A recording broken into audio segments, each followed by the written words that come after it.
tentram dan bahagia. Saya baru saja melakukan refleksi dengan mengisi formulir daring. Refleksi ini adalah bagian dari siklus evaluasi bulanan yang dilakukan di sekolah saya. Apakah Ibu Bapak juga pernah menggunakan teknik refleksi ini? Sebenarnya banyak teknik refleksi yang bisa kita gunakan loh. Ada lembar tertulis, jurnal, hingga diskusi bersama rekan-rekan di satu sekolah. Apakah sudah pernah mendengar teknik-teknik tersebut? Dari pengalaman Ibu Bapak, mana teknik refleksi yang paling efektif?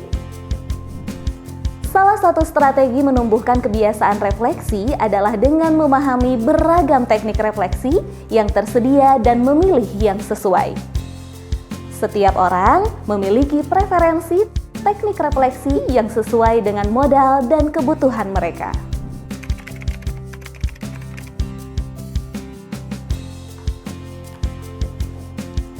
Ini adalah contoh jurnal refleksi. Ibu Bapak dapat menggunakan buku tulis, tablet, bahkan telepon genggam untuk membuatnya.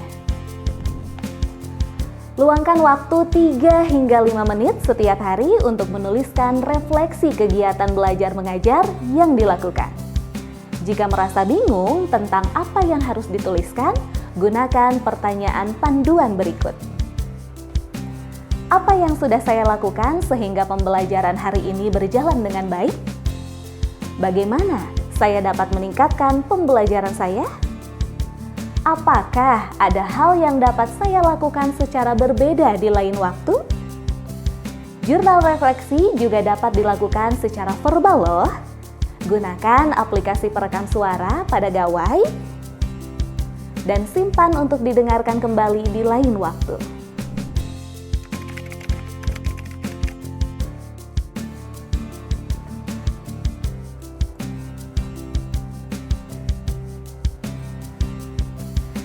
Saat seorang guru ingin memahami situasi kelas secara keseluruhan saat ia mengajar, teknik rekam bisa menjadi solusi. Untuk melakukannya, Ibu dan Bapak memerlukan gawai dengan memori yang cukup dan kaki 3 atau penyangga kamera seperti di samping saya. Video rekaman dapat memberikan banyak wawasan tentang diri kita sebagai pendidik. Mulai dari cara mengajar, bahasa tubuh kita, hingga respon yang murid berikan. Kita dapat mengamati keadaan kelas secara keseluruhan yang mungkin tidak kita sadari sebelumnya. Dengan melihat rekaman, guru dapat berefleksi menggunakan pertanyaan panduan seperti pada jurnal refleksi, atau berdiskusi bersama rekan dan guru pamong. Perspektif dari guru pengamat dapat memperkaya pemahaman kita tentang diri dan membantu perkembangan profesional kita.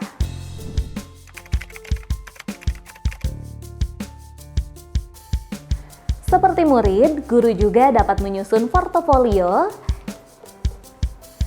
yang berisi dokumen dan informasi terkait pembelajaran dan evaluasi. Contohnya, RPP, daftar mata pelajaran yang diampu, contoh tugas atau foto proyek murid, dan hasil evaluasi kinerja. Portofolio ini dapat menjadi refleksi perkembangan guru secara pribadi maupun profesional. Bagaimana cara memilih dokumen yang disertakan dalam portofolio? Pertama, sertakan kegiatan pembelajaran yang membuat kita bangga saat melihatnya kembali. Kedua, masukkan hasil pelatihan yang memberikan dampak besar pada proses belajar kita. Ketiga, tambahkan hasil evaluasi kinerja yang mencerminkan perkembangan diri atau momen perubahan yang kita alami.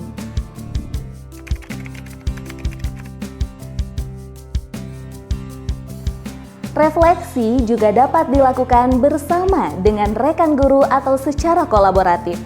Bentuknya bisa berupa diskusi hasil observasi kelas atau berkelompok dalam sebuah komunitas belajar. Pada observasi kelas atau yang juga disebut sebagai lesson study, seorang guru dapat meminta rekan yang dipercaya atau kepala sekolah untuk melakukan observasi terhadap proses mengajarnya kelas.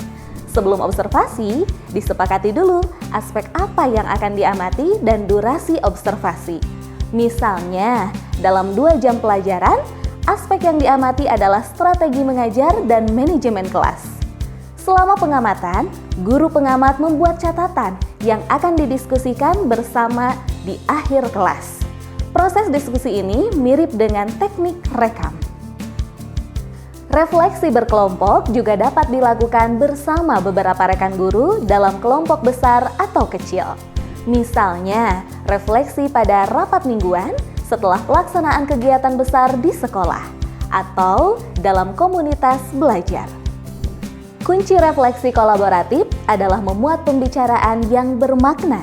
Tetapkan satu topik refleksi dan mulailah dengan beberapa pertanyaan seperti mengidentifikasi 3 perubahan dalam lingkungan pendidikan, bagaimana perubahan tersebut mempengaruhi, dan peran apa yang dimiliki dalam perubahan tersebut. Refleksi kolaboratif dapat memperkaya pengalaman dan wawasan guru, karena mendapatkan perspektif berbeda, umpan balik, dan kesempatan untuk berbagi pengalaman. Ibu Bapak, itu dia tadi 4 contoh teknik refleksi yang dapat digunakan dalam keseharian.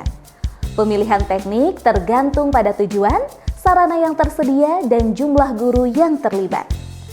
Ingat, teknik apapun yang dipilih sama baiknya, selama refleksi dilakukan secara konsisten dan sesekali dilakukan bersama-sama.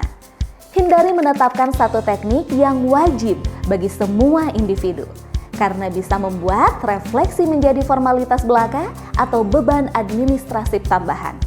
Terakhir, kepala sekolah dan jajarannya harus menjadi teladan dalam menumbuhkan budaya refleksi di sekolah. Berikan contoh dan dukungan bagi warga sekolah untuk melakukan refleksi secara berkala. Jadi, teknik refleksi apa yang ingin Ibu Bapak coba? Selamat mencoba!